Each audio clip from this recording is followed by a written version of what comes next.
Hi, this is Lol Crowley.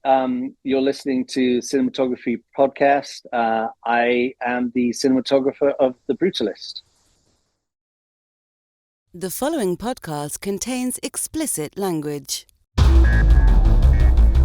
You're listening to the Cinematography podcast presented by Hot Rod Cameras, a program about the art, craft, and philosophy of the moving image and the people who make it happen. Coming to you from the world headquarters of Hot Rod Cameras in Hollywood, California, are your hosts, Ben Rock and Ilya Friedman. Hello there, Ben Rock. Hey, Ilya Friedman. What's up, sir? Hey, we're about to have another episode of the Cinematography podcast, and we're a show that talks about the art. We're about to. This is another episode of the Cinematography podcast. This is. So Ben, I hear the fires are almost out in LA. It's kind of exciting. That's great. Yeah, I mean, we got a bunch of rain dumped on us yesterday, so we're recording this on Monday. On Sunday, it rained a bunch. Yeah, it rained. Finally, we got rain. First time this year. Yeah, we haven't had since last. I mean, what was weird was last winter we got like a record amount of rain, which means that a bunch of the foliage grows up and then no rain and it all dries out. It doesn't die necessarily, but it dries out, and then that becomes fuel for these fires. So weirdly, even with the rain, the Palisades fire, the main three fires, the Palisades fire, the Eaton fire, and the Hughes fire, are still going. They are out of populated areas, and all three of them, I believe, are 90 or better % contained. Yeah. Well, I'm glad that things are mostly contained, and we're the rebuilding process will be starting slowly, but yeah. The rain is great, but for like people who don't live in LA, like I'm originally from Florida, and when it rains in Florida, it's like wrath of God and like giant globs of rain falling all over the place for like hours on end. And when it rains in LA, it's like wispy, kind of non-committal. Kind of sprinkling. Yeah. Well, things in LA are still sort of progressing. There's a lot of stuff that got disrupted, but the Academy Award nominations were not one of those things. They just happened. And for our close focus today, we ought to talk about what is sort of, one of the most celebrated events that Los Angeles has. And it's going to be coming up in, just a little bit over a month. And now, close focus.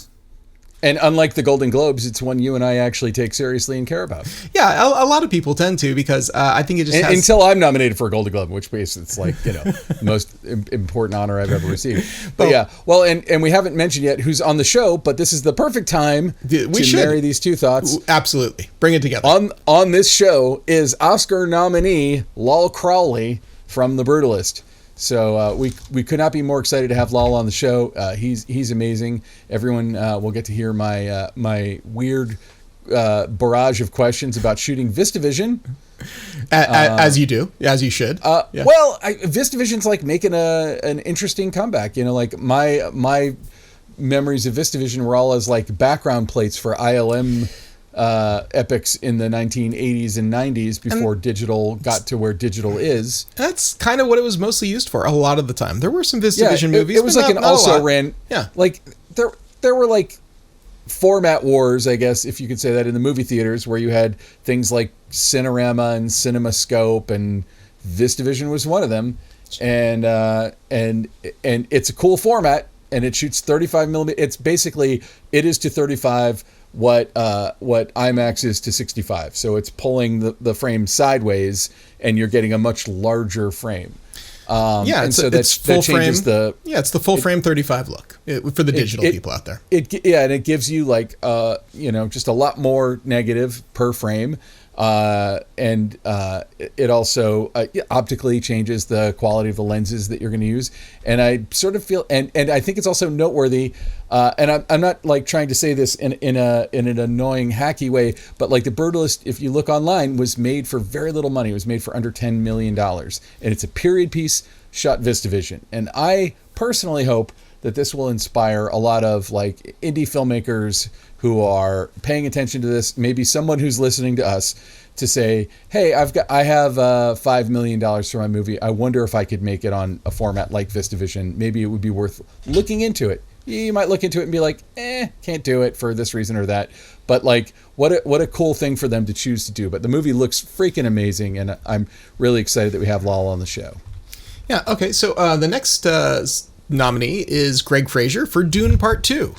Dune Part 2, of course, gorgeous looking movie, and sort of the Vegas odds are, he's the one to beat. There's quite a bit of buzz about the look of Dune Part 2. I mean, and Greg is inarguably one of the best living cinematographers and just has done some of the most amazing work out there of anyone alive today. I would say Dune Part 1 won Best Cinematography, so I wouldn't put it past the Academy to reward him twice for going into the same world twice. But if I were to make a counter argument against him being the odds-on favorite, that's it. Yeah, I can see that, because the Academy does kind of like to spread it out sometimes. They do like to give it to other people. That being said, Dune Part 2 is freaking amazing, looks amazing, top to bottom. I loved both Dune movies, but I would say I probably like the second one a little more because it did stuff I wasn't expecting. But his work is top notch, no question. Our next nominee is the only one we've never had on the show, so maybe we'll fix that. Is Paul Guillaume, DP of Amelia Perez, which was the most nominated film by the Academy this go round. So, which is kind of interesting because it's a Netflix film. Yeah. And the Academy is notoriously not very friendly to Netflix. They're a little bit of a spoiler. There's a lot of people, Netflix throws a lot of money around. They get a lot of subscribers. I think they've announced 300 million subscribers worldwide or something like that now. But they really kind of don't have a lot of love for the theatrical experience, because that's not where they make their money. That's not their thing. So, but they play the game because they want the awards, they want the nominations, and so it's another Netflix experience. We'll see what happens. I haven't seen it yet, so looking forward to it. Yeah, I haven't seen it yet, and I keep meaning to see it, and I haven't had a chance to see it. The next one is Maria, which I also have not seen yet, but I have the screener and I'm planning on seeing it, shot by Ed Lockman, who we had on last year for El Conde, which I thought was freaking amazing. But Ed has been around for decades, and he's also one of our greatest living cinematographers. For sure. Yeah. And the final nominee is Jaron Blaschke for Nosferatu, who I know you just spoke with, and we had the episode drop just like a week or so ago. So yeah, it's nothing makes me happier than to see a horror movie on this list anywhere. And this year we've got kind of two, although we don't have two in the cinematography category. The Substance is all over the Academy Awards. And I mean, The Substance is the movie I wouldn't shut up about all year. And but Nosferatu is amazing. Also shot on film, a lot of film in here. And Jaron's collaborations with Robert Eggers, which include The Witch, The Lighthouse, The Northman, and now Nosferatu, to me, they're just like yin and yang. They're like Wes Anderson and Bob Yeoman. Their aesthetic kind of has evolved together, and they do such great work together. And I love Nosferatu, and I'm really happy to see it on this list. Yeah, I think it's a really good group of movies this year. I know you have been a little outspoken, at least on your social media, about who you thought should be there. Who? I mean, I'm not going to ask you to kick anyone out of this list, but who do you think really should have been included in this group, or maybe there should have been another slot? I mean, because clearly this was a really good-looking year for movies. A lot of incredible. Yeah, there are a lot of good movies. I mean, you're right. I would not kick anyone off this list. They're all masters. Their films are all amazing. But and side note, I think Ben Kraken could have been nominated for The Substance as well. I think his work on The Substance is as good as anything. But Alice Brooks, I when I saw the nominees, when I saw Wicked, I was like, I'm watching this year's best cinematography winner. Wicked to me is everything that the Academy seems to reward. It's it's got a nod to old Hollywood. It's epic. It creates its own unique look. It's using real sets and not tons of CGI and green screen and artifice. I thought Alice obviously belonged on this list, and I honestly thought she was going to win when I saw the film. And but at the very least, should have been nominated. And it just frustrated me, and that it goes beyond just the fact that I feel like she deserved to be nominated regardless, but I feel like this particular category gets knocked for being kind of misogynistic. And in the history of the Academy Awards, only 2 women have ever been nominated for Best Cinematography, and those are Rachel Morrison in 2017 for Mudbound, also a Netflix film, and Mandy Walker for Elvis in 2022. Mandy won the ASC award that year and was the odds-on favorite to win, and then she didn't win. And I feel like, like I'm not. This is not saying we should throw the ladies a bone here. This is saying Alice Brooks did amazing work that I think it's a snub. I feel like it was a snub that she's not on this list. And again, I wouldn't say take any of these people off of this list. They're all great, but I was a little blown away that she wasn't on there, because I do feel like, I don't know. There are women who have been doing such amazing work since the dawn of filmmaking, but certainly like it's become a slightly more open door, but not a wide open door for women to work in over the last, say, 30 years, maybe over the last 20 years. We've had people like Ellen Kuras come through here and do just astonishing work and not get recognized for it. And it bums me out, pisses me off. I think Alice should be on this list. Yeah, I actually thought that we might see a nomination again for Faden Papamichael. Faden does such incredible work consistently, and he's been nominated before. But I thought that maybe a complete unknown might be his year. So, Faden. I mean, Faden's been doing world class work for years. I think he's the most. I think he's the our champion who's been on our show more than anyone else. Yeah. And his work is amazing, and it is a little surprising also not to see him on this list, I must admit. All right. Well, Ben, I don't think that we're going to influence the Academy to change their rules on... certainly not retrospective. Yeah, not for this year. Retroactively. But it's like they're going to go invent time travel. But why don't we get to the interview with Lol Crowley? Here we go. The Cinematography Podcast interview. Thank you so much for coming on, and congratulations for all the hoopla around The Brutalist. I mean, I think it's definitely a buzzy film, winning awards, and I don't like to prognosticate too hard, but I do believe we'll be seeing a lot of it at the Oscars coming up. Well, that's lovely to hear, and it's amazing. I mean, you go into these things hoping these things will connect and hit, and this film is, the response to this film has just been extraordinary. So I'm very, very happy to be here and to discuss it with you. So I kind of want to start with like my obsession about this movie, and that's VistaVision.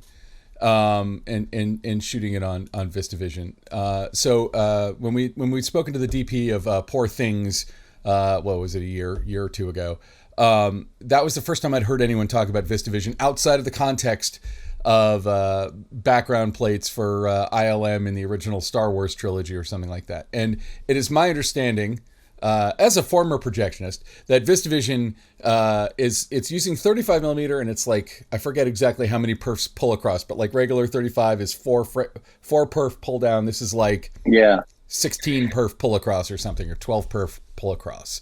So the frame is about the same size, if I'm not mistaken, as 65 millimeter. What is the distinction between choosing to shoot VistaVision versus 65 millimeter? It seems to me like there's more 65 millimeter stuff out there, but maybe I'm wrong. I don't know sure. from VistaVision cameras. Yeah. So basically, the way that VistaVision works is it's still the way to think of it is it's still 35 mil film. You're still shooting 35 mil film, but a traditional motion picture movie camera will pull the film down vertically, and then with VistaVision it pulls it across horizontally like a stills camera would. And then if you're shooting 65 mil, you're jumping up to a different format of a bigger neg area. and you can pull it through vertically, and then if you do that with it, it becomes IMAX. Yeah, so it's the same principle, but you're essentially shooting on 35 mil, but you're doubling, at least doubling your neg area because you're pulling it through horizontally. How much bigger or smaller is it than the 65 millimeter frame? It's definitely smaller than if you were to shoot traditional 65 mil. I don't know the maths exactly, but I mean, initially Brady had, not necessarily for this film, but for Vox Lux, certainly we were discussing the idea of 65. He's always been interested in larger format.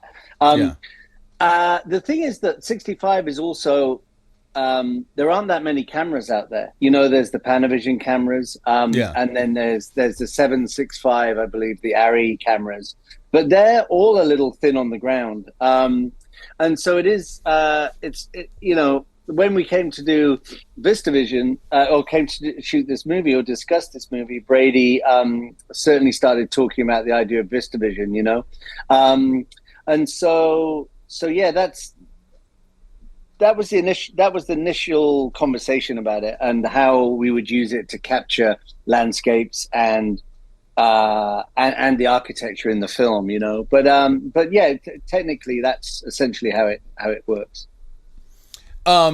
So are there not to get, I know I said before we started that we weren't going to get too technical, but like, are there just more VistaVision camera bodies floating around the world than 65 millimeter?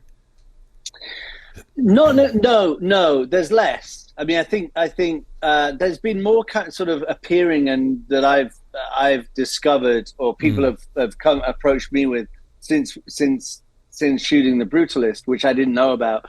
But there's not more, but there was less demand. You know, I think that's the thing. You know, it's like, I mean, I definitely think I got the sense that when we were discussing 65 mil a few years ago, I got the sense that there was a reluctance for companies to allow their 65 mil cameras to go out on smaller budget productions that would then mean that they were unavailable if, you know, a Bond movie or a larger, you know, Warner Brothers film came in or something like this, you know. So I think even though the cameras may technically have been available, there was a reluctance to almost kind of let them off the shelves for something that was a smaller art movie, you know. That was the sense I got.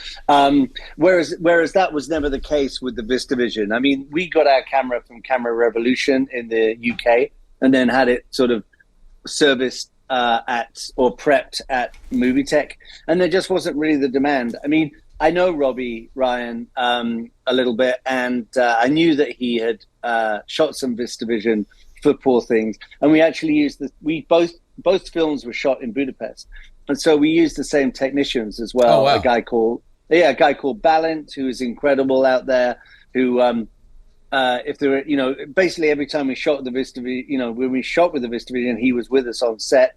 And then another technician called Attila as well. So they were well versed. The other thing I did was very early on, I persuaded the production to allow me to fly the Budapest first ACs out to London and prep the equipment there before it was shipped out, you know. So there were a few hoops that we had to kind of leap through in order to make it work. Are there this is, I swear this is the last VistaVision specific question, but like, are there newer VistaVision bodies being made, or are you using, like, you know, cameras from, you know, 20, 30 years ago?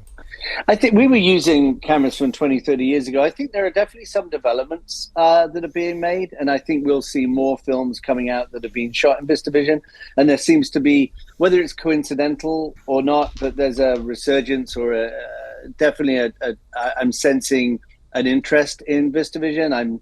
There's DPs that have reached out to me that are very interested in the format. And I mean, as far as I'm concerned, and I hope Brady feels the same way, I think the more film that's being put through the gate, the better. I mean, we don't necessarily want to shoot everything on film, but we have done for the last 3 movies, and long may celluloid reign as far as I'm concerned. Well, I feel like, you know, this isn't an original thought, but I feel like there's kind of not a race, but there's kind of like a what differentiates film from digital. And even though, we could look at a, traditional Super 35 film and look at the grain structure and light sensitivity, yada, yada, and you would see advantages or disadvantages. But I think it's almost impossible to argue that any digital can rival, VistaVision, 65 millimeter, IMAX, like those things, obviously, and they're resonating with audiences. And I think your film more,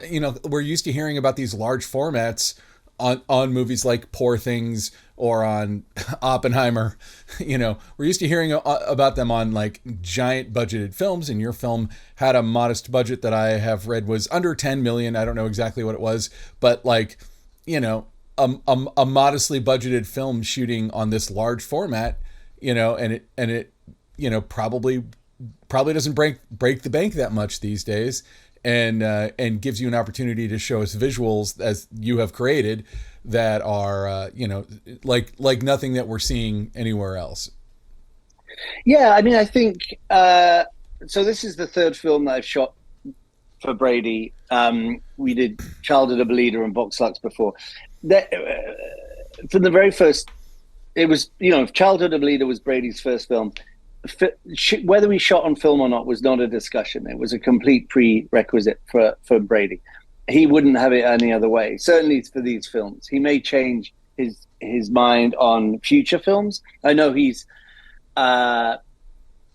keen to explore and is open to exploring other formats, but only if he feels it serves the film and the story, So yeah. He's a big advocate of film.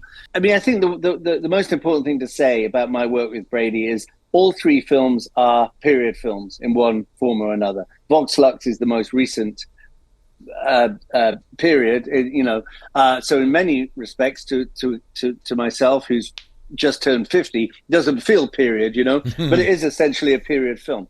And I think we've always tried to find a way of one of our main reasons for shooting on film is that it's a quicker way for us to access a certain period. Certainly with VistaVision, it's a format, a camera format, it's a camera system that originated in the 50s. A large part of the Brutalist takes part in the 50s. And so Brady's argument was like, well, let's get a camera system from that time to shoot that period. That was one strong argument for doing it. I mean, the other thing is that, or just to continue my point, I guess, is that there's even with modern Kodak stocks, I mean, they're fantastic, but you can't, you still have to put your own stamp on them or use them in the way that you want to use them. Okay. Like you would with a digital camera. So what we have chosen to do with the Kodak stocks for most of the three films is sort of abuse the stock slightly, to underexpose it, to process it, to come up with a more sort of like painterly image or something that we feel depicts a certain era, so we're trying to sort of like break it down a little bit, the sort of photochemical process, to sort of push and pull it in a way that feels more akin to photography than more akin to painting than photography, I should say. So there's always been this sense that cinematography has owed a debt to photography, and it's about celebrating rich blacks and things like this. Whereas if you're painting, you're not doing that. You're rarely creating shadows with using black pigment and things like that. I mean, you may do it, but a lot of the times you're building up shadows with purples and browns and things like that. And we've found that by underexposing the stock and sort of distressing the dye layers and then forcing the image back up, you're dragging up colors within the shadows and things that we find to be very pleasing and interesting and much more sort of impressionistic and more like the just akin to a more impressionistic or painterly image, as opposed to a very correct, technically exposed aesthetic, if that makes sense. I mean, do you and Brady do a lot of testing, like just to find the look for each of these films? And, when you're saying distressing the dye layers, is that through some kind of ENR style process? No, it's not as extreme. The most that we're doing really is sort of underexposing and not being afraid of sort of underlighting and underexposing and using natural light, and then sort of push processing. So having the stock in the bath for either longer or at a warmer temperature in order to regain that image control. To get that image coming through. I mean, there was an early 20th century movement in photography that was called pictorialism, and when you look at pictorialist photographs, they were also doing they were doing something similar in that when photography first came out, the advent of photography, it was seen as a purely scientific medium, okay, and so just a way of recording, and the pictorialists were trying to find some way of elevating this as to be an art form, as opposed to just a scientific recording medium. And it wasn't until fairly recently, I mean, through the even though I studied photography, I kind of recently realized that this approach of pictorialism was similar to what Brady and I owe a debt to that in some regard, if that makes sense. This idea of things like you see it in Vox Lux as well. There are things we did with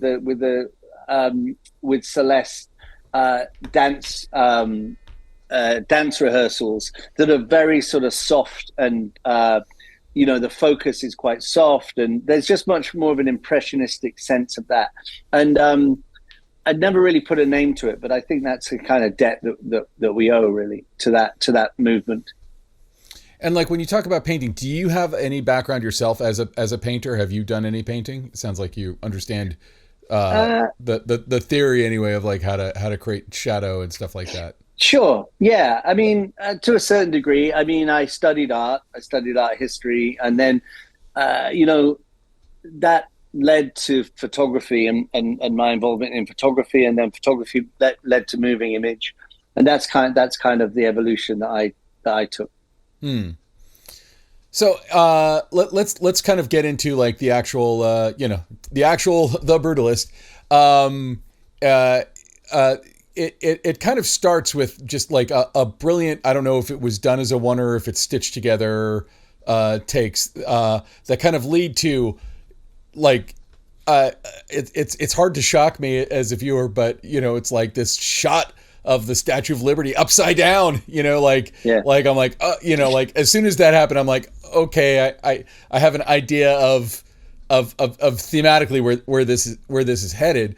And it's just such a brilliantly constructed opening sequence. And as I was watching it, I was wondering, is it a oneer? Isn't it a oneer? I don't know. I mean, that's it sells as a oneer to me. Like I'm not finding myself finding whip pans or something where it's like, oh yeah, that's where they cut. Probably if I broke it, if I went all 1917 on it, I might be able to find potential places, but it's just so masterful, and in the way it starts in the dark, in the way the light of America, which I think is what we're saying, is like pouring in on these people, and then when we see it, can you talk about like what was that in the script? How did you come to that sequence? How did you and Brady construct that? Because it's freaking brilliant. Oh, thank you. I mean, It's interesting that you mentioned that one scene, because I think in many ways it sort of embodies a lot of what the film is about, and it almost goes from, it starts in the bowels of this ship that is arriving in New York, and it's László's introduction to America. He's traveled from Europe, from either Germany or Hungary. I mean, it's post Second World War, and he's arriving on his own. And the beginning of the scene starts, it's very sort of disorientating and very dark. And it's literally sort of László, Adrian Brody unfolding and sort of standing up. And I'm following him with this handheld camera. Now, it was one continuous take. That's how we shot it. I don't know how many takes we did, but it was essentially on a moored ship. on the Danube, just north of Budapest city center. And this ship was a place that was found, and it was in the process of being made into a sort of floating nightclub kind of thing. those like moored ships. And so essentially, it was just a black interior space, almost quite theatrical, and Judy, our production designer, installed these kind of rows of bunk beds in the hull of this ship, and then there were many sort of extras, and a lot of them were dancers. So essentially, what happens is, László Tóth sort of is woken up, and then he descends this first set of steps. And then I follow him with a handheld camera. It was this 235 35mm camera that I was operating. I was about to say, were you operating? It's did you operate the whole film? I operated the whole film other than the steadicam, which was a guy called Attila Pfeffer, who's this steadicam operator I've used on like 3 films, who's a really incredible guy. And so I'm following Adrian through the ship. And then people are, carefully choreographed to either step in between me and between the camera and Adrian, or ahead of him, and so it's very disorientating. And then you get a sense, as you mentioned, that there's daylight coming down from these sort of portholes, and that he's heading to, and then we follow him in one continuous take, and then I'm literally pulling myself up these very steep staircases, on the metal staircases on the ship. I'm pulling myself up with one hand and operating with the other. Oh my God. It was. I mean, it's very exhilarating to shoot handheld. It's a real pleasure. And then I sort of we ascend up to the upper deck of the ship, and then we kind of get spat out into this incredible light of as he heads out onto the deck of the ship, and then we reveal it's New York Harbor, and the camera tilts, pans off and tilts up, and then we're into this tumbling shot of the Statue of Liberty, as you mentioned. Now it was all shot as one continuous take, but what David Janshko, our editor, and Brady did was to flip and flop and the image.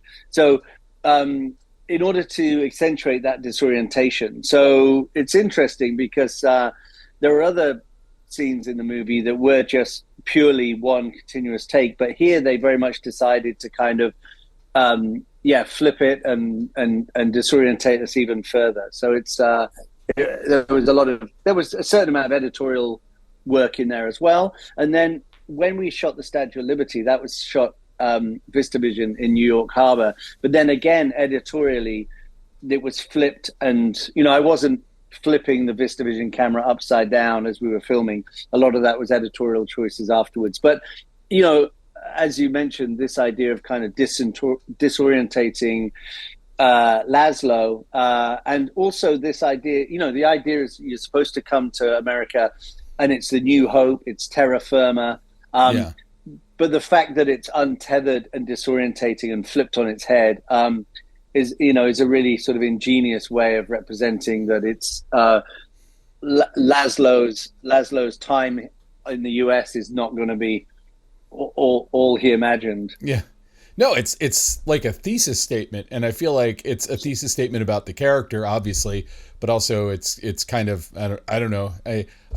We live in whatever times we live in, but it's like a statement of when you ask the why now of a movie like this, it's like, well, what is the immigrant experience, and how is it like that? And I feel like a visual statement like that is kind of making it into a thesis statement. It's not what you think it's going to be. It's going to be upside down. Now, when you filmed that Statue of Liberty thing, did you know it was going to be flopped upside down, or was that an editorial choice?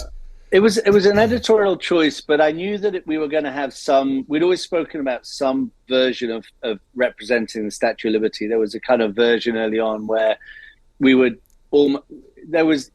I'd explored this idea that we could almost be looking up and being completely absorbed within the robes of the statue. So you don't know what it is. And then as you rotate around it, it's sort of the face and the crown and the torch sort of reveals itself. So there'd always been some idea of representing it. But I think, David and Brady took it a step further and again went much further in accentuating this, everything you've just described, this idea of kind of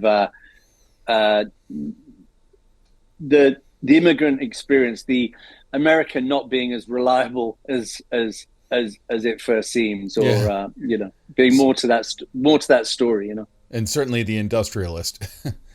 Yes, yeah, absolutely. Yeah, I mean, there's so much to unpack. Like, I don't know, I almost want to talk to Brady about sort of all of the kind of the deep themes, but the deep themes I think also all come through the cinematography. But also we have to talk about, it is a movie about architecture, and it makes me think. We've had a few DPs on. The two that come to mind are Carlos Gonzalez and Checo Varese, who both they went to architecture school. They wanted to be architects. And when I asked them, like, what about the drift? How did the drift from that to cinematography happen? They're like, well, it's very similar in a way, in that we're lighting spaces. We're creating an environment and bringing somebody through it. So, it's, I mean, I feel like the movie is, for me anyway, the way it hit me, it's almost as much about the creative process as it is about any specific movement in architecture. But it is called The Brutalist, and brutalism is a super noteworthy kind of architecture. How did architecture, I mean, there's so many amazing landscape shots and beautiful shots of buildings in progress, et cetera, but like, what was the impact on brutalism in particular, and architecture in general, on your approach? It's an interesting question. I mean, it's interesting when you started by asking about or mentioning that other cinematographers had some experience or had studied architecture. It's really interesting because architecture per se is not something that my sensibility, it's not something that I would gravitate to. And what I mean by that is that I've always thought that my cinematography was about a certain responsiveness, similar to sort of somebody like Robbie Ryan, I think. Like, if you had to take one element away from what I do, in some ways it is not the study of light, but it's the imposition of light, if that makes sense. Like for me, it's about, if cinematography is about light, camera movement and composition, if I had to get rid of one or let one of those things go, it would be the lighting. I think Chris Doyle summed this up very articulately by saying, he would say, in Western cinema, you say, here's the frame, how do we fill it? In Asian cinema, we say, here's the world, how do I frame it? And I'm much more in that second camp. So in a way, it's like architecture for me, even though it's not it is very much a response to the landscape. In some regards, having that sort of very definite idea, that very definite blueprint, that what seems to me like to be a very, very strong vision that one imposes upon. I don't approach my cinematography in that way, if that makes sense. What I like to do is to have 1 foot in almost the documentary and 1 foot in the fiction, and be open to sort of response. So I tend to shot list less. I tend to storyboard less. For me, it's about. I mean, I hope that in this film, even though a lot of it is the study of an architect, I hope there's also this kind of like very intimate sensibility that the camera has, and my approach to lighting, So in many ways, I think that's kind of like, I hope it brings a certain kind of like intimate human sensibility or response, a human response to a lot of the scenes, if that makes sense. No, it does make sense. And I know that naturalistic lighting is as hard to do as any other style, but like this movie feels, because it feels very naturalistic in the lighting. It feels like this is the trick that people like you do that fascinates me, which is I look at it and it's photographically beautiful, but it doesn't feel imposed upon. And so what you're saying kind of makes me wonder, like, okay, so how do you approach it? I mean, like a lot of the locations you had were outside or outdoors or whatever, so you're dealing with sunlight and bounce or whatever. But like, when it comes time to light it, like, do you pull back if you start feeling the presence of the lighting too much? That's a good question. I mean, so this film is an interesting case in point because I was having to do two things. I was having to really work with Judy and work with so Judy Becker, our designer, was obviously designing the spaces that László designed. Okay, light was sort of integral to those spaces. I mean, that I absolutely accept. In that the institute itself was kind of subterranean, so the whole bottom half of this institute was devoid of light in some regards, and also represented was very much modeled on the spaces that László Tóth occupied in Dachau, in the concentration camps. And then the whole the whole top of these buildings of the institute was completely sort of like searching for the light. The only light that was coming in was from above, so in all of these spaces, like, Judy and I had to really think about where the light was coming in. Like, for example, there's these cylindrical silos, these concrete silos, and the only light, it features at the end of the movie when they're searching for Van Buren, and there's a cross, and it sort of, the camera tilts up, and there's this inverted cross, and the light is coming down and hitting this marble altarpiece that László has installed. So that was an interesting one, in that we had to absolutely we had to create this cross on the altarpiece, and we did it with these two moving lights. My gaffer Attila Dozzi and I sort of recreated it with these two very, very precise shafts of light. We created something that wouldn't naturally occur, But we're told earlier in the movie that it will naturally occur, because it's part of his architecture that the cross is going to shine, that the sun will shine across right there. And when it happened, I was like, I don't know if this is intentional. I'm sorry, I'm going off on a tangent, but I'm like, no. The inverted cross made me think of the inverted Statue of Liberty earlier, and I'm like, exactly. Yeah. Oh my God! Like, it was kind of striking and shocking. Yeah, I mean, it's designed that way. I mean, the fact that the implication is, I mean, Brady is a filmmaker who isn't explicit about these things, but the implication is that something has happened to Van Buren. He may have killed himself. He may have, all you really hear is the police chief saying, "Hey, I think we found something," and it's quite kind of low in the mix. But the implication is that it's ended one way or another. That era or that behavior or that scenario has ended, and it's the end of the second act of the movie. But the fact that we're pushing in on this cross, which of course is a symbol of death within Christianity, and then we tilt up and it's an inverted cross, which is also a kind of the implication of the inverted cross is, it speaks for itself, I think. But this so very much, my process is to really sort of go in and find these locations, or not find the locations, but to respond to the locations that Brady, Judy, and the locations managers have found. And sometimes it's about kind of having to impose light in the way that we described.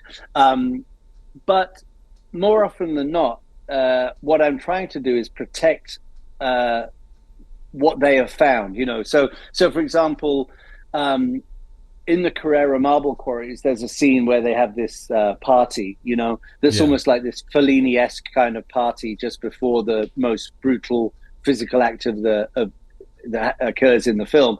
And Brady and Judy showed us this space, and it was like, well, I recognize that they're showing me this space because they want to shoot it as it feels, There's no point, or it's the desire is not for me to come in and suddenly start, imposing a lot of lighting and making the space feel radically different to how it is. So I have to really try and protect that space, and then be like, okay, well, what is it that's lighting the space at the moment, and do I have enough light to expose the film in that way? And if I don't do that, if I don't have enough light, how do I then swap out those bulbs, for example, or find a way of emulating that light in a different way, So I realized early on the first film I shot was this film called Ballast, and I realized very early on that sometimes you're employed as a DP just to know when to leave something alone, and you're employed to sometimes just not open the doors of the lighting truck. It's not about, it's that's the best quote ever. It's not, and that's okay. Like, lighting is kind of an insurance policy, so it's in some ways you could regard it as an insurance policy. So it's like, well, did you use your insurance? No, but you had to have it. It's kind of like, that's, sometimes if you turn up and you see a location and you're like, wow, it's beautiful, let's do it, then your job is to recognize that. It's not always to be lighting it. So in that sequence you're describing in the mine, how did you light it? What was the approach? Well, there were 3 natural holes that existed in the ceiling, and we threw 3.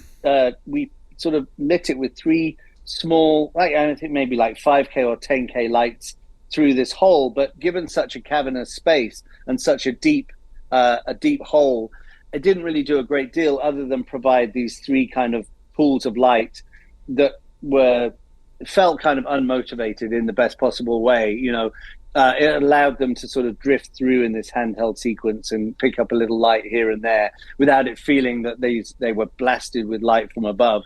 And then there was a kind of daisy chain on the wall of practical lights, and then we swapped out the bulbs for maybe some photo floods or higher wattage bulbs, and so it's really a case of just lifting, not changing the quality of the light or the direction of the light or the color temperature, but just trying to increase the illumination, really. And then it was a question of really, I was hand-holding that scene following Adrian, and then it was really a case of kind of trying to coax him or encourage him, during the blocking, to not necessarily get lost in the shadows for too long. I don't mind people going in and out of shadow, but obviously if there's pivotal moments where you want to see facial expressions or connections, you don't really want that happening completely in the darkness.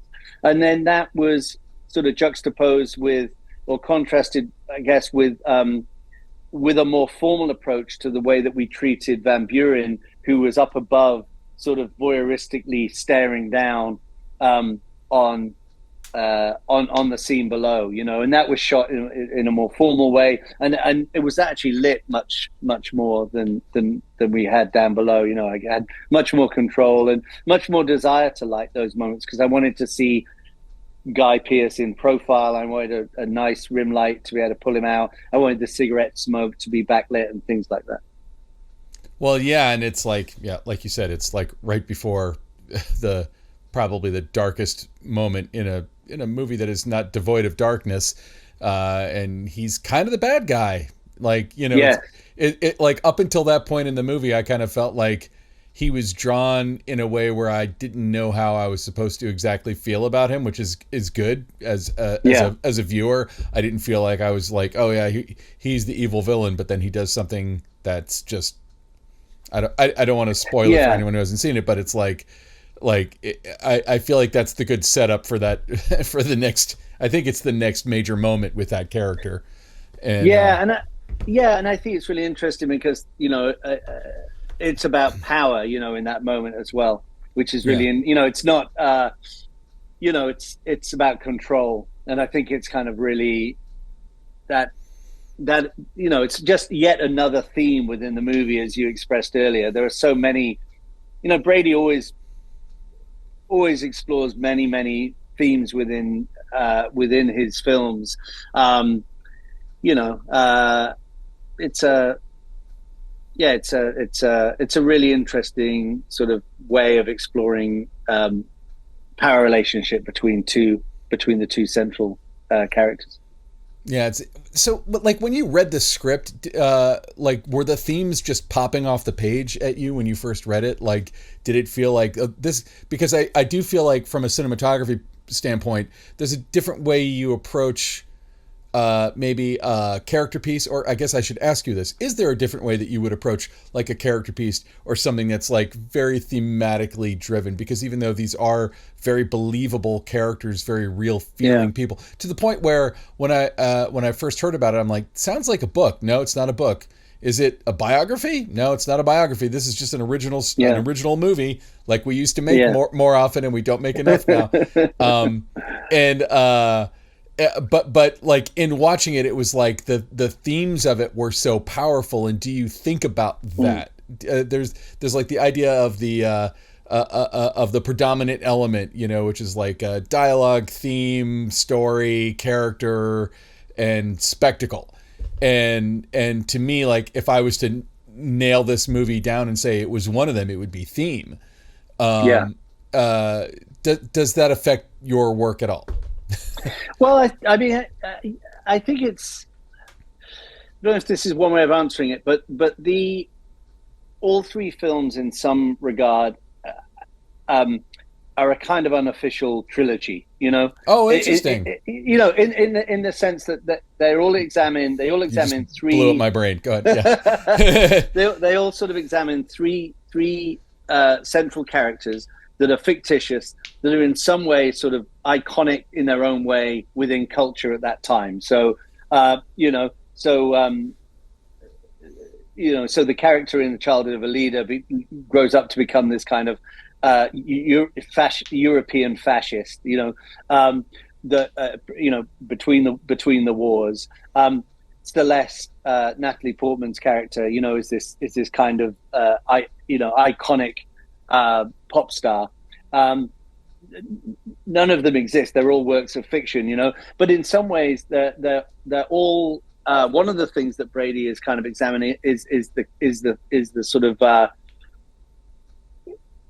is sort of modernity versus antiquity in some regards, and also this idea, like, are we progressing as a species in some way, in terms of like for example, the Carrara marble quarries, they've existed since Roman times, and that's where we get that's where the marble came from for the statue of David and the Pieta and things like that. Oh, really? Yeah. Now there's a hell of a lot of kitchen work surfaces being being shipped out of there, and in Vox Lux, Celeste talks about going into Costco or whatever and seeing all of these 4K, 8K, whatever TV screens, and being told that they're better every time, and so she has this rant in this diner, and in many ways it's kind of exploring this stuff. Like that's one of the many themes that Brady kind of is interested in, I think, is this kind of struggle between modernity and antiquity, so he always takes big swings with his movies, like love them or loathe them or whatever. Like, he never makes a boring movie. He always makes a film that you can, well, the reason that he makes a film that you can come out of, go and have a meal, or go to the bar and have a conversation about. And that's why I got into cinema, because I enjoyed those films, and I respect, and I'm very proud of the fact that I'm involved in films that feel closer to those movies that I grew up with, rather than the pure spectacle that a lot of that exists at the moment. I'm hoping that we're seeing a resurgence. I don't think it ever left us, but I'm hoping that we're seeing a healthy resurgence of those types of films, and hoping that there's an audience for that as well. So yeah, I mean, to come back to your point about themes, I mean, I don't know, like, how, when I first read the script, I don't know how much I'm thinking necessarily about those themes informing the photography per se. But I think it's a kind of an evolution, and it's all kind of part of the same conversation, I think it leads to some of these like iconic images that you're creating. And even though you're saying that, like, when you filmed the Statue of Liberty, you were filming it right side up, but it's like to me, when I see something like that in the opening scene of a movie, I'm like, okay, get ready for the themes. This is something that's and I always find theme to be kind of a slippery thing to define or to understand or to write intentionally. But and I think it's so well done in this with these characters. But I also think about, like, when I think themes, I don't know, like stuff like the landscape shots that you do, or the physical juxtapositions of characters, like what you just described with Guy Pearce looking down on the mine, stuff like that. Like to me, that's all coming from that. Yeah. And I don't know if that's just in the script and you're filming, you and the director are going through and saying, like, oh yeah, here's how we do it. Or if you've got to be aware. I feel like it would be impossible to make the movie that you've made without being aware of the power of those moments and the power of those juxtapositions and those themes and the kind of thought that goes into it. I guess that's what I'm kind of drilling down for. Of course. Well, I think Brady has spoken about this idea of sort of minimalism and maximalism as well within the movie. I can totally see that. Yeah, I mean, the fact that we're in this, huge landscape of Carrera that feels like a sort of Sebastião Salgado photograph, or some Herzogian kind of like Aguirre Wrath of God moment, I can totally see that too. And we're shooting those landscapes on VistaVision, but then at the same time we have those elements, and then we have these kind of very intimate handheld moments with Laszlo, and him interacting with his cousin Attila, played by Alessandro Nivola, and and Emma Laird's character, and they have that when they're celebrating the commission for the library, he's managed to kind of up their quote to 2,000, and then it cuts, and they're having this kind of very intimate. They're celebrating, but it becomes this very odd sort of tonally, this very odd idea of Attila encouraging Laszlo to sort of dance with Emma and have this kind of Emma's character, and to have this kind of very intimate connection with a woman that he's not doing. Like he has physical interactions with women, but they're very perfunctory, they're very cold, they're very sort of they're very physical. Brutalist. He no longer has it's almost like this kind of like this emotion and this physical connection emotional connection with women has almost been kind of knocked out of him, if indeed he had it before, from his time in the camps and things like this, so they're really kind of like, I would say that was an example of this kind of like very minimalist kind of like intimate kind of moment, so I think the film is exploring these two things.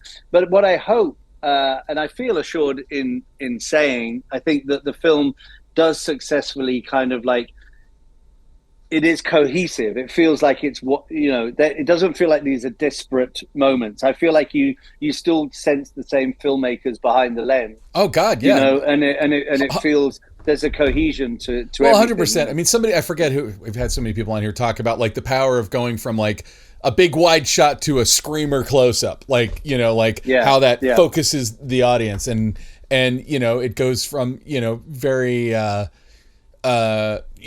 don't want to say pastoral, but like very just beautiful photographic landscapes to like these crazy close-ups of people's faces and stuff like that. And I mean, I don't know. Again, I'm reading into it, and you're the author of it. But to me, it feels like you're drawing me to make the comparison, or you're wanting me to see the similarity or disparity between those things. And also, like when you get more frenetic, with the handheld, like you do in the opening scene. Are there any other sequences or any other bits of it that you felt were, an enormous challenge for you to do? Working with Brady from the very first time we worked together, he'd always, like, there are some scenes, they don't all work like this, but some scenes he has a very, very clear idea of how he wants the camera to behave and how he wants the language of that scene to play out. And the case in point on this film was when Elisabeth accuses Van Buren of rape. Spoiler alert. And but powerful scene too. Powerful scene, all shot in one single take. So this was a Steadicam shot, and Brady said, "I want the cam." My recollection is that Brady said, "I want the camera to feel like a Steadicam shot. Then it goes to handheld, and then it becomes Steadicam again. But I don't want to shoot it in two different ways. I want it to be one continuous take." The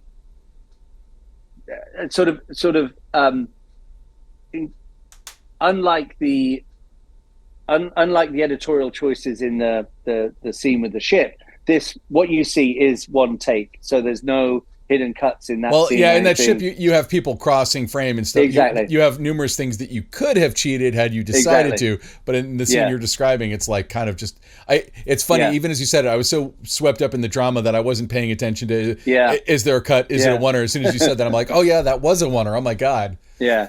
So essentially Attila Pfeffer, our Steadicam operator, operated everything Steadicam, and then the moment where Joe Alwyn he ends up leaving frame, but you don't really realize it, and then he bursts back into frame, and the camera whips down to Elisabeth's walker, her walking frame, and it gets thrown across the room, and then she gets physically dragged out towards the front door, and it's the whole style of that camera work then becomes handheld, even though it's a Steadicam rig. So essentially the Steadicam op almost kind of handheld the entire Steadicam rig at that moment, and then sort of righted the rig, and then it became. Oh my god! How do you do that though? Like you're now fighting against the Steadicam. I know, I've never seen anyone do it before. It was absolutely extraordinary. And then the other thing was that the take only barely fit onto one roll of film, So it's like, I think one of our takes early on, the film ran out. So from that point on, we were acutely aware every time we're at the monitors watching this scene play out, thinking we've got an amazing take. We were then had our hearts in our mouths thinking like, is Joe oh no! Going to descend oh the my stairs? god! And then, oh, that's awful. But it was very challenging to try and light that scene, because not only was it a 360 in terms of left and right, the camera was also tilting up the staircase and back down. Oh yeah. So it was very, it was a real challenge for Attila Dotzi and I, the gaffer, to really light that space. There was a lot of sort of riding the levels and turning lights on and turning lights off and things like that. Flying them out of shots so that they didn't. Exactly. Yeah. Oh my God! Really? You had like grips moving the lights so that they weren't when the camera went up. Yeah. We had. Oh my God! We try to minimize that as much as possible, because I like to do this thing that Harris Sibides always did about lighting the space. So I try not to have too many distractions for the actors where possible. But yeah, we certainly had to do a few little tricks to get us out of trouble. It's like all of it just sounds like a high wire act. Like when you're describing that opening scene too, it's like I'm imagining how long it must have taken you, every piece of that, you and Brady and the first AD and the actors to just choreograph. Yeah, and also at the very beginning of that, it's quite unusual, but Daniel Blumberg, our composer, already had pieces of music in mind with Brady to be used even as early in the movie as that ship sequence. So when we went for a take, Brady was playing the score, or at least the temp piece of music. So in a way, it served as a kind of metronome for Adrian and I to respond to, you know. And there is a musicality with handheld anyway. There's a kind of call and response with the actor. So in many, even though it didn't continue throughout the scene, you know, not for us at least, because we were just moving further away from the sound source, but it did almost set a tone early on between us, I felt. And so it was kind of unusual. Also, that happened in the jazz club scene, which is another handheld scene, and we had a jazz band playing in that jazz club scene, you know. And so the fact it was playing throughout really helped for me, the camera movements, and I think for Adrian and Isaac as well, you know. I think it helped the performance having the music in that scene, you know. Wow, that just blows my mind. Well, I think we're up against time here, but okay. Thank you so much for coming on. Is there a place online where people can see your work, interact with you, any of that stuff? Yeah, I'm on Instagram. I try to be as responsive as I can to messages and reach outs on Instagram, and then also my website is lolcrawley.com. All of my work's up there. So yeah, that's the best place to see new work. Excellent. And I mean, the best thing that anyone can do listening to this, if they haven't already, is go check out The Brutalist, hopefully on film wherever you are. I don't know if it's going to be. Are they doing any kind of a wide release on film? Any kind of push to project it on film? Yeah. I think the 70 mil prints are purely East and West Coast, I believe. But then there's other 35 mil prints out there as well. So yeah, A24 and Universal have been incredibly supportive and in getting the film prints out. I hope it's still playing in theaters when this fire is out and we all in LA feel safe to go back into a movie theater. I feel like I'm tired of uttering the phrase "when we feel safe going back into a movie theater," but it's been a lot over the last several years. So yeah, of course. Well, anyway, thank you so much for coming on, and we can't wait to see what you do next. Thank you very much. It's been a pleasure. Thank you. All right, so that was Lol Crowley. Hey, it was so great having you on the show, and we're looking forward to seeing what happens at the Oscars. It's great. Yeah, really. Congratulations on the nomination. I know it's kind of a nail biter at these Oscars because, you know, I don't know. After a while, you get to know most of these people, and it's like you're not really rooting for one over the other. You know, you just like. Anyway, he's going to put on a nice outfit. He's going to go sit in a room with a bunch of people. He's going to go to some parties. It's going to be. He's going to write a speech. Yeah, for sure. He's going to rehearse it in the mirror. That's right. All those things. So, all right. So, Ben, it is time to pay the bills. We got to thank our fine friends over at Aperture, maker of all kinds of lights for cinema and other types of production. One of the lights that they have come out with, it's been out now for some time, but it's still an incredible light that I don't hear nearly, I think, enough about, because maybe it's just being taken for granted, is their Nova P600C. The P600C is a LED light panel. It's a big size. It's about 2 feet by 1 foot tall, and it's a full RGB WW, meaning it's got all the colors. It's got, you know, both native colors of white that are traditionally used by cinema, which is a bicolor or 3200 tungsten and a 5500 daylight, but it actually goes a much larger range than that. It'll go from 2,000 to 10,000, which, let me tell you, on its own covers you for about 90% of what it is that you need to do, but it's also got the full RGB spectrum as well built into this. So if you want to warm things up or cool it down or make things green, magenta, or yellow, or any of these other colors, the Aperture Nova P600C is a super practical, very functional panel light which gives a soft yet powerful beam of light whichever way you want to point it. Plus, it has different yoke options, including a grid yoke option, so you can control and adjust it from down below, and it's compatible with Sidus Link and all the usual sorts of accoutrements that that Aperture is known for. So if you have not seen the P600C, check it out. Hot Rod Cameras, check it out. Actually, there's one in Hot Rod Cameras Portland, which is open by appointment. So, come check out the P600C, a very, very cool, literally cool, doesn't get that hot, light. Hey, if you're in Portland, go make an appointment with Ilya and literally make him show you everything in the whole store. And now, short ends. All right, so Ben, it is our short end time of the show. It's when we talk about our pet obsessions, the things that we are all about this week. What is yours? What are you all about? I saw a new movie in the theater. I think people should go check it out. It is the new Steven Soderbergh movie. It's called The Presence. Shot by his frequent cinematographer, Peter Andrews. We should get Peter on the show someday. I would love to have Peter Andrews on the show. Peter Andrews would be a great, great get. Man, it would be the biggest get. I think it would be the first interview ever. No one has ever had Peter Andrews on their podcast, period. Yes, so that... They've also never seen him in the same room with Steven Soderbergh, which is why it's extra surprising that he's shot every single one of Steven Soderbergh's movies, I believe, since Schizopolis. Something like that. Yeah, that sounds about right. Yeah. So, anyway, if you're not in on the joke, it's just his pseudonym as a DP. I don't know why. Anyway. Yeah, the Coens do that too with their editor. I can't remember his name right now. Roderick Jaynes. Yeah, Roderick Jaynes, which is the, actually Joel and Ethan Coen, or maybe it's just Joel Coen. So, yeah. The Presence. It is a ghost story, but I would not call it a horror film. It's not scary. It's a ghost story in which the point of view is the ghost. And every scene is one unbroken wonder. And as far as I can tell, I'm sure that there's a little bit of digital razzmatazz going on to join certain things, but it really doesn't look like it. A lot of it looks like just one shot. And I would suspect most of them are one shot. So you're the point of view is the ghost. I looked it up, actually. I did a little bit of internet research and found that Soderbergh shot the whole thing on the Sony A7.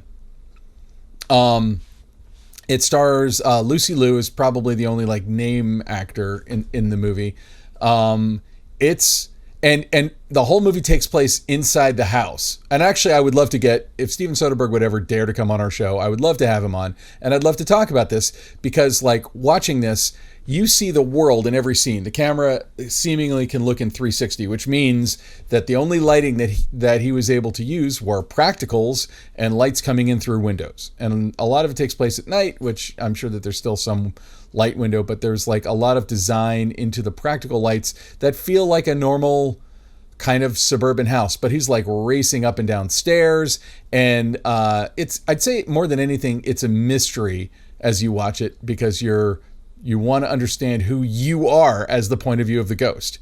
And it's handled, I think, really, really well. And I'm not exaggerating when I say the entire movie takes place inside this one house. Literally the last shot goes outside of the house, but everything else is inside this house.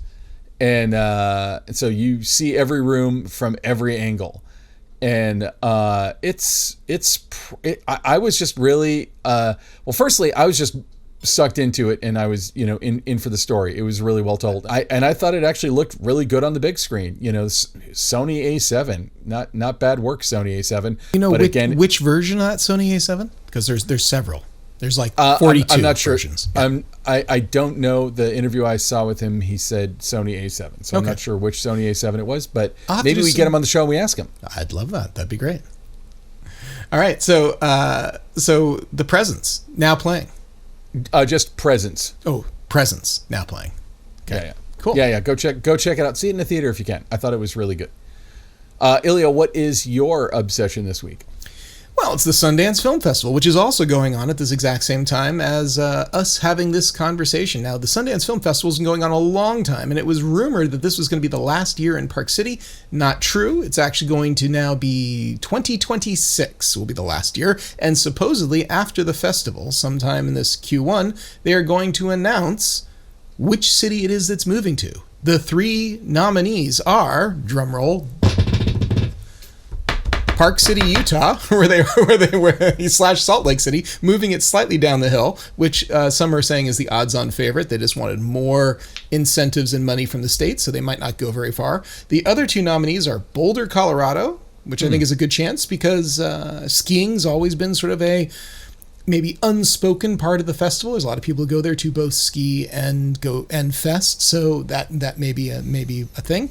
And Cincinnati, Ohio, sort of a dark horse perhaps, but who knows? One of those three places is going to get the Sundance Film Festival and will be its home at least starting in 2027.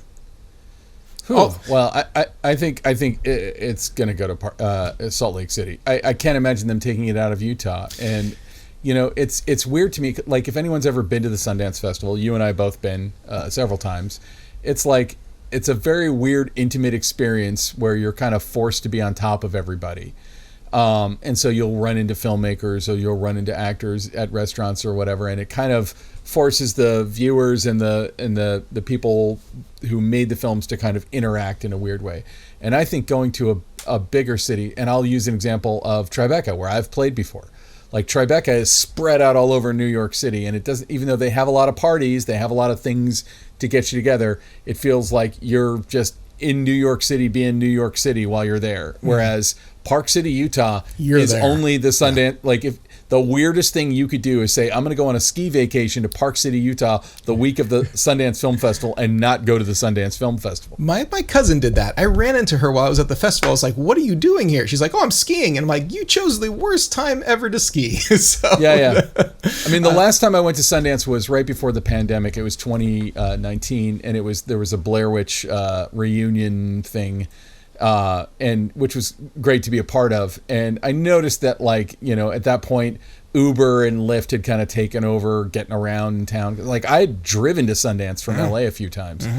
And it did feel like it was growing out of that city, but I feel like it would be good to have it. I mean, it should be Salt Lake City. I could see Boulder, but I feel like any of those choices are still going to be like, the city is going to be going on and being itself while this festival is there. Cincinnati, Ohio, same thing. And I feel like part of the charm of being at a festival like that is, like, there's just nothing else to do there.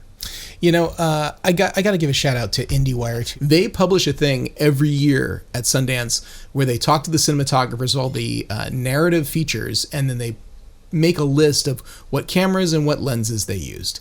That's gone live now on IndieWire, so you can check it out. I think it's just went live last week, and as you might expect, the Arri Alexas are the number one by far, and it seems like the Alexa 35 has a really good showing. There's an awful lot of cameras that use that, or a lot of movies that use that. There's a couple of Sony cameras for sure, Venice mostly getting the love, but then there's a couple of smaller cameras as well, including Canon and Red cameras that occupy the space. I think it's an interesting sort of wrap up that they do.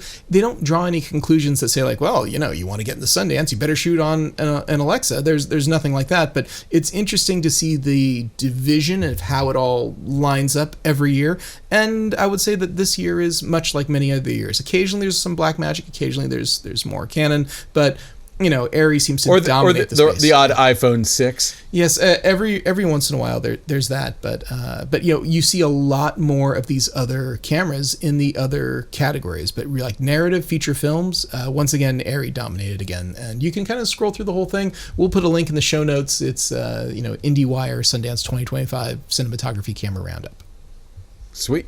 Yeah. So Ben, that is just going to do it for this episode. Where can people find you if they want to track you down? Just go to benrock.com and you'll find all my stuff. And also, if you're on Blue Sky, I'm Neptune Salad. Say hi. How about yourself, Philly? Where can people find you? You can find me over at Hot Red Cameras, hotredcameras.com. Also, a little bit on LinkedIn, so less this week. And actually, if people have been finding me on Instagram. So Instagram, even though I don't share too much on Instagram, well, I should say I mostly share memes in my stories. That's about all I share. Also, do you want to say that you can be found in Australia in the upcoming week? Yes, if you're in Australia this week and you hear this episode, and Sydney specifically, reach out. I'll be there. I was about to say, it is a continent. So it is, yeah. So Sydney, if you're in Sydney, near Disney Studios, hit me up. Cool. All right. So, Ben, who do we have to thank this week? Who made this show possible? As always, Alana Cody, our producer, who's setting up all these kick-ass interviews. We got a few coming up. Very excited about a couple of those. About all of them. I'm very excited about all of them. What am I saying? A couple of those. Oh, there's one that I really am not looking forward to. That's the worst thing I could ever say. Why would I be doing this with my life? Why would I be doing this with my precious that time? interview. God, I'm really dreading it. Oh God, I have to talk to a cinematographer. Another Academy Award nominated cinematographer. Oh my God. Another brilliant artist that I get to talk to. Son of a bitch. Yeah, it's anyway, rough. Yeah. but no, Alana's working her ass off. Especially this time of year, I feel like is the time where she's like the busiest, wheeling and dealing and getting us as many people who like leading up to this moment who look like they're going to get nominated for best cinematography, and now it's always kind of like, can we get who we didn't get already now that they've been nominated, and they were always people we were trying to get anyway. That's true. I think last year was our record. I think we had all but one. Yeah, we've had 4 out of 5 a couple times, but yeah, we're only 3 out of 5 right now. So yeah, and we're such perfectionists. We're really trying to get them all. It's like was it Pokemon? Got to get them all. Was that their theme? I don't remember. Cinematographers, you are our Pokemon. We have an app called Cinematographer Go, and we follow Pokemon around. Yeah, anyway, it's really funny. You got like Roger Deakins on a corner, and he's out there, and you're throwing balls at him and stuff. It's like you gotta catch him. Never gonna get him. Yeah. All right, so that's like the boss level right there. Anyway, so we got to thank our editor, Michael Indispensable Dispenza. Does he hate it when I call him that? I don't know. He's not told me. So yeah, if he has a problem with it, he's certainly kept it to himself. He could just tell me and I'll stop. That's fine. And then we also have to thank, as always, Kay Zalatrace, who composed every scrap of music that you hear on here. You can find his work at musicbykays.com, Kays. He's awesome. All right, Elias, so that about wraps it up. Do you want to take us out? Thanks for tuning in. This has been the Cinematography Podcast, presented by Hot Rod Cameras. Find your next camera, lens, or accessory on the web at hotrodcameras.com. Don't forget to subscribe to our show on iTunes and connect with us on Facebook and Twitter. Thanks for listening.